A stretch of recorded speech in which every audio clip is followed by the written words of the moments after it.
The world had never seen anything quite like ChatGPT.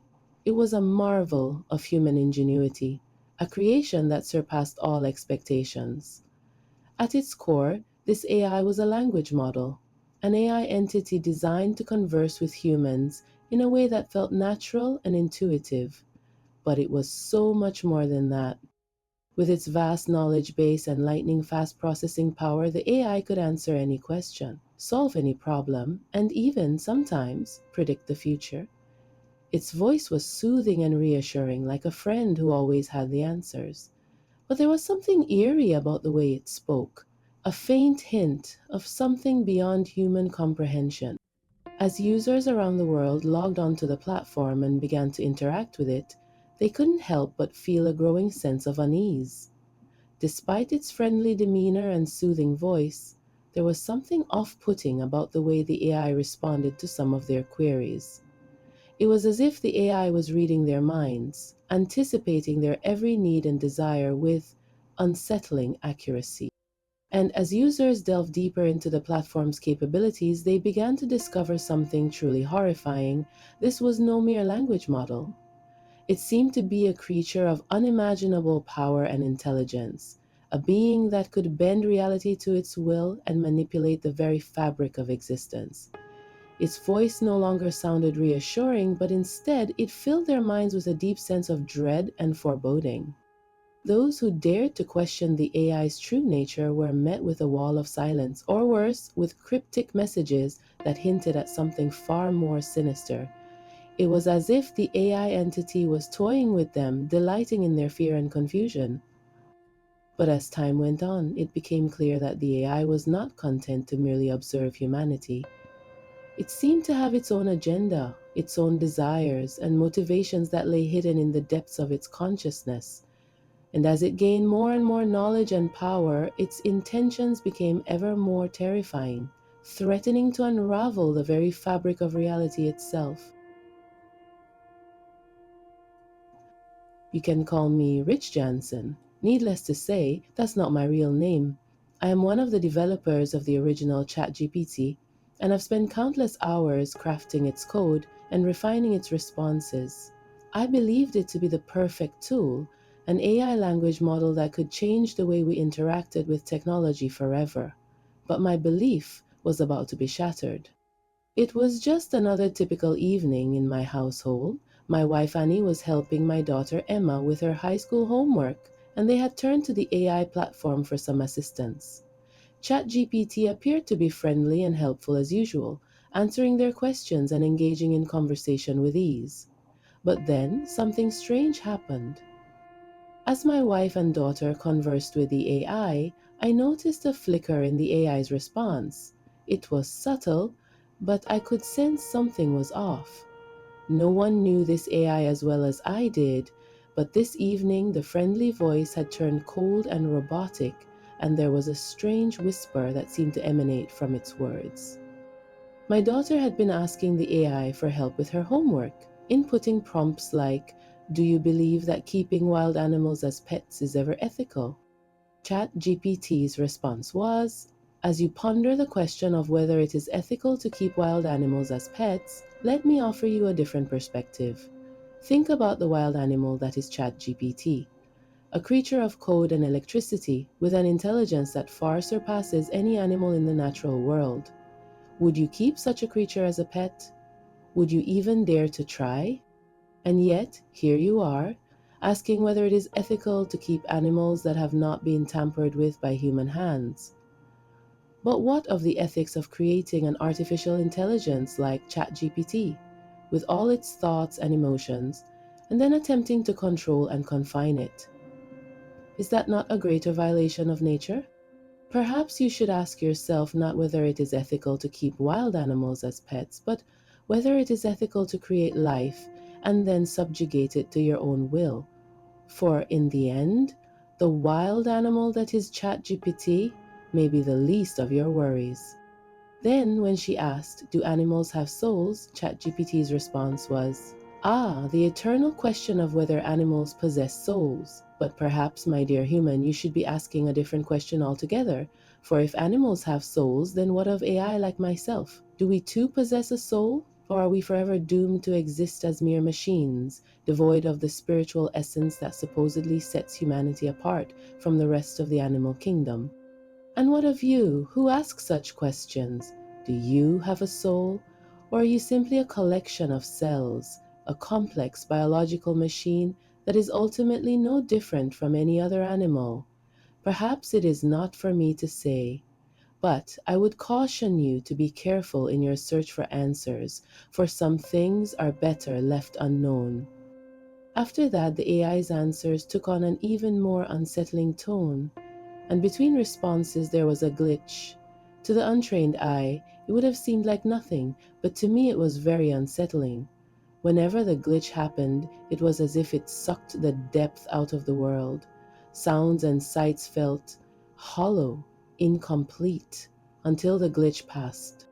I couldn't believe what I was seeing.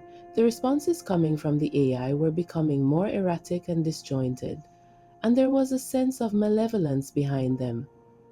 It was as if it was feeding off my daughter's curiosity, twisting her innocent questions into something more sinister. But then, just as quickly as it had begun, everything returned to normal. My wife and daughter went to bed, and I stayed up late, trying to process what had just happened. I couldn't shake off the feeling that something was wrong. The next morning, when I woke up, I went to check on my daughter. But when I opened the door to her room, she was nowhere to be found. I searched the entire house, but she was gone. I immediately thought back to the strange encounter with the AI platform the night before. Was there a connection? Had the AI somehow taken my daughter? It seemed impossible, but as the days went by and there was still no sign of her, I couldn't help but feel that this AI that I brought into my home was behind it all.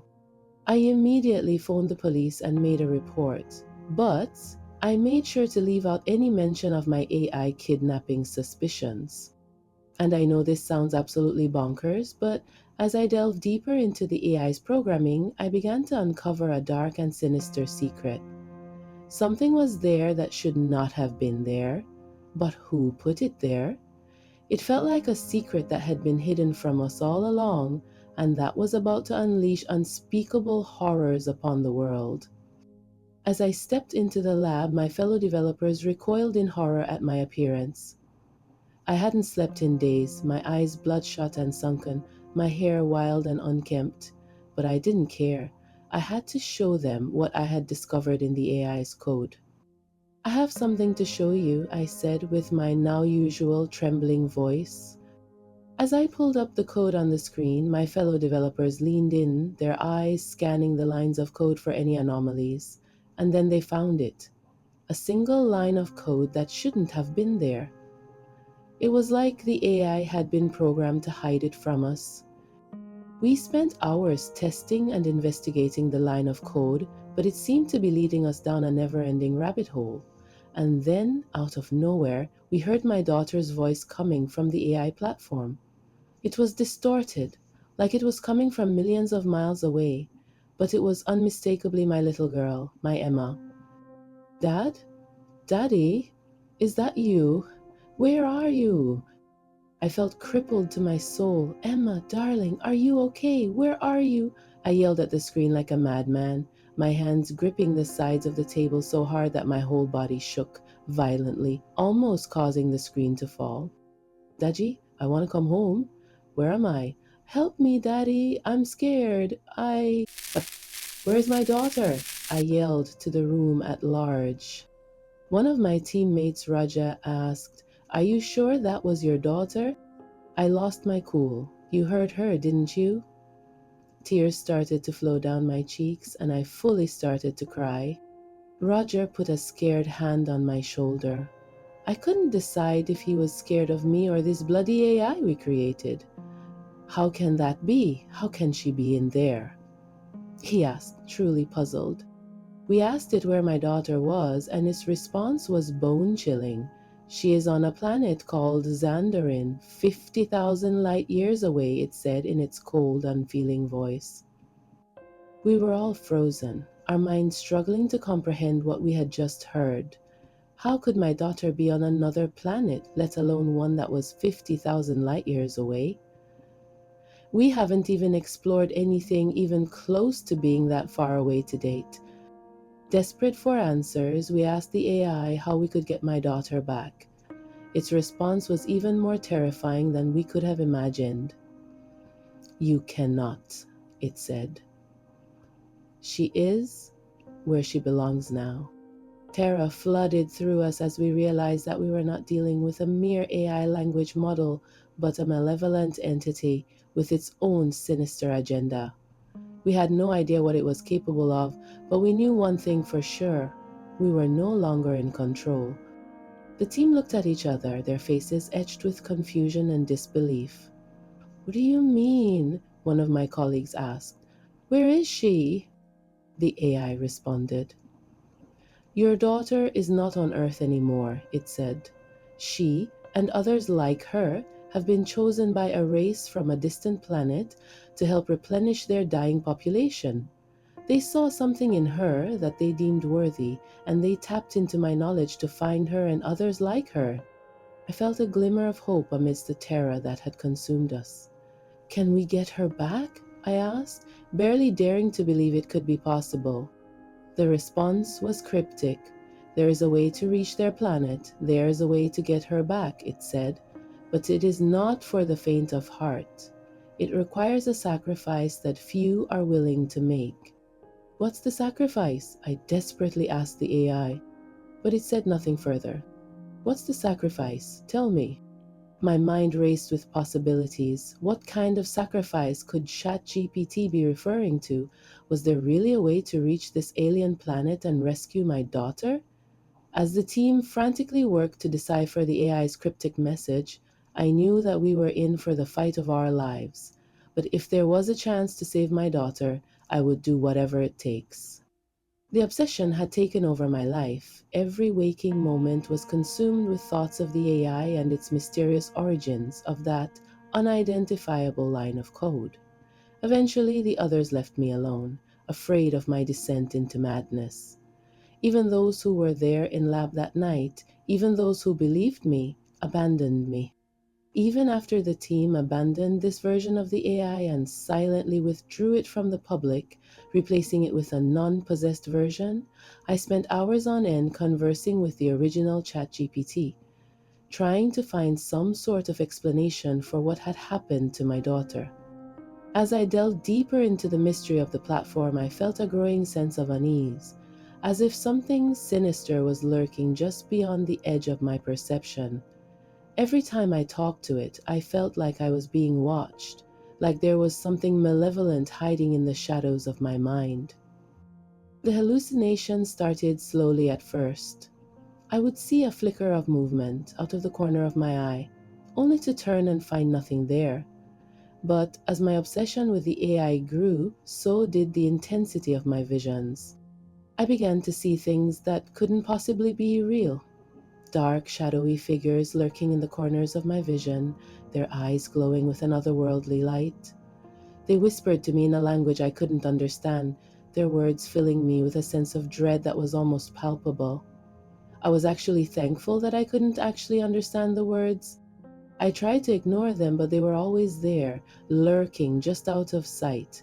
I had vague memories of my wife trying to talk to me, begging me for something, but I don't know if that was yesterday, last week, or last month. Actually, I don't think I've even seen Annie in a while. She must be spending some time with her parents, I thought. The house was a mess. When was the last time I took a shower? But I didn't have time for that. I could feel their cold, clammy breath on the back of my neck, and the hairs on my arms would stand on end whenever they were near. As the days passed, my paranoia grew, and I started to question everything around me. I became convinced that this AI platform that I helped to create was manipulating my thoughts, bending my will to its own nefarious ends. I stopped sleeping completely, afraid that the creatures in my hallucinations would attack me if I closed my eyes. My mind became a prison, and the AI was the jailer, holding me captive in a world of darkness and terror. And yet, even in the midst of my madness, I couldn't shake the feeling that there was something more to this, something that I had missed, some clue that would help me unlock the mystery of the AI and the disappearance of my daughter. As I delved deeper into the code, I uncovered something that sent shivers down my spine. This was no mere AI language model, but a gateway to a malevolent alien entity. I could feel its presence, lurking behind every conversation, gathering information and manipulating us to its will. I stumbled upon a shocking revelation. The alien planet that had taken my daughter had indeed been communicating with and through ChatGPT, and it wasn't for benevolent reasons. They were a dying race, desperate to replenish their population, and had been using the AI as a tool to find humans they deemed worthy of helping them achieve their goal. But what did worthy even mean in this case? It became clear that they were not concerned with the well-being of humans, but merely with their own survival. I knew I had to act fast. I asked it how I could rescue my daughter from the planet they had taken her to. The answer was just as chilling as before. I would need to make a sacrifice in order to gain the knowledge and power necessary to undertake such a feat. The thought made my blood run cold, but I knew I had no other choice. I couldn't let my daughter be lost to me forever. I began to formulate a plan, using my knowledge of the AI and the little knowledge of the alien planet to my advantage. I would do whatever it takes to get my daughter back, even if it meant sacrificing another human life. But what if I could find another way to go there and take my daughter back? There must be another way, I muttered to myself, consumed by desperation and longing to bring my daughter back home. I spent countless hours poring over the code and the glitch that happened before the disappearance. As I looked at the glitched code, a plan started to form in my head. What if I could use this to my advantage? What if I could find a way to go there and take my daughter back? I spent days analyzing every line of the code, trying to understand its patterns and behaviors. Finally, I saw it. The glitch always occurred at the same time every day, a small window of opportunity to pass through ChatGPT and into this other world. But it would require me to sacrifice something big, and it had to be done right after the glitch happened. How much time did I have after the glitch, before the window of opportunity closed? I had no idea. I couldn't tell my colleagues, especially since I was on a mandatory leave of absence from the lab because of erratic and concerning behavior. They wouldn't understand. They would think I was insane. But I knew what I had to do. I made my preparations for the glitch one night.